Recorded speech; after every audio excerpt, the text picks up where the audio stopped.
everyone, this is Mike Regan here, GamingRing.com. You're here at PS2 SummerSlam Superstar Smackdown Vs Raw 2010. Yep. Cory Ledesma. Cory, how you doing today? Fantastic. Thanks for having me. Now, let's talk about Smackdown vs Raw 2010, your favorite subject, obviously. So, what's new this year? Boy, there's a lot new this year. But to make a long story short, it's really revolving around our creation suite. Our creation tools are seeing a big improvement, but not only that, we're adding to the suite with some new creation modes, some new content, and something really cool, we're having this community involvement into the content as well, which is a key factor in there. So, you know, Creative Superstar is seeing a lot touched on there, all new parts, new customization options. We're also doing the paint tool, which I'm sure you guys have heard about quite a bit now, but that's something the fans have been asking for, something very cool. Create your own tattoos, your logos, put them on your character. Superstar Threads, another creation tool, allows you to change the color of a lot of the costumes on the superstars. And then also we're doing stuff with the creative finisher, the new diving attacks, and then the thing I'm most excited about is the story creator, the story designer. Very cool mode, and it's a very robust interface too, because there's a lot of options in there. We know our fans will be able to create crazy amounts of different content and stories, and really elaborate stories. They can write their own dialogue, they can customize their scenes, a lot of cool stuff.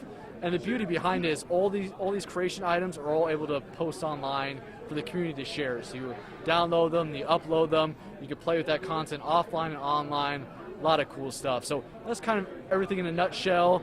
The tagline for this year, it's your world now, and it's really just saying that, hey, we give you the tools to create whatever you want, you guys create it, you guys share it, you guys have a blast, customize your game experience, and enjoy that. Now, what are some of the cool storylines you've seen that was made possible with this mode? A lot of cool stuff. I see a lot of reenactments of stories that are going on right now. I think that's some of our favorite things that we're starting to see.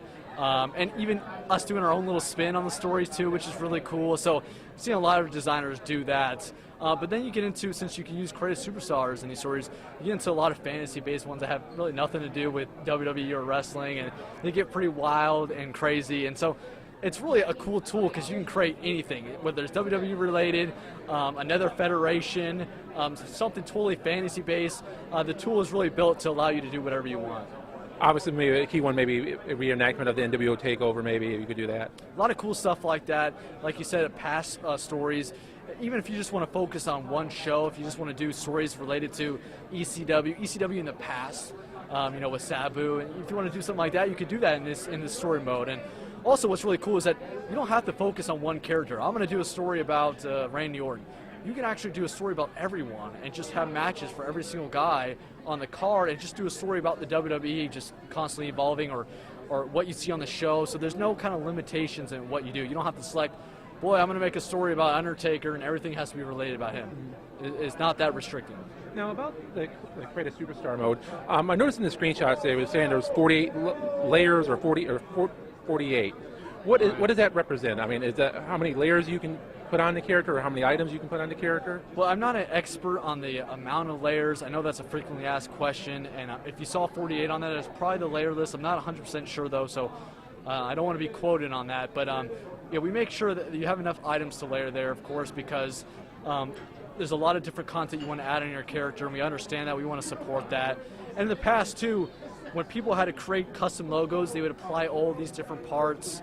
Maybe that would add to the layer system as well. But with the paint tool, hopefully that alleviates some of that. You have a little more layers to work with. And then we streamline the layer system as far as the interface goes to make that a little bit easier to use. There's a preview box that shows you the actual layer and what it is. Because sometimes you would see something like, what is that again? And you wouldn't know what it was, but you actually have little preview boxes. So we made some improvements to there. Hopefully there's enough layers for the fans to be satisfied with that. Probably not. They'll probably want more, but we'll continue to work on that. Now, in previous years, if any character had a logo anywhere on their body, they wasn't able to play online. Is that limitation still in the game, or has that been removed with the new logo editor? The limitation has been removed. It was something that we obviously felt really strongly about removing that restriction. That's not a great way for you to express yourself online and to show your cool customization online, especially with the Paint Tool Edition. We knew we had to get rid of that so that you can express yourself completely and show your true characters that you wanted to create online. So we totally done without that restriction, and there's no limitations now to what you can put online. Is there other uses of the logo editor? So, for example, instead of putting on a tattoo or a design on a character, could you make it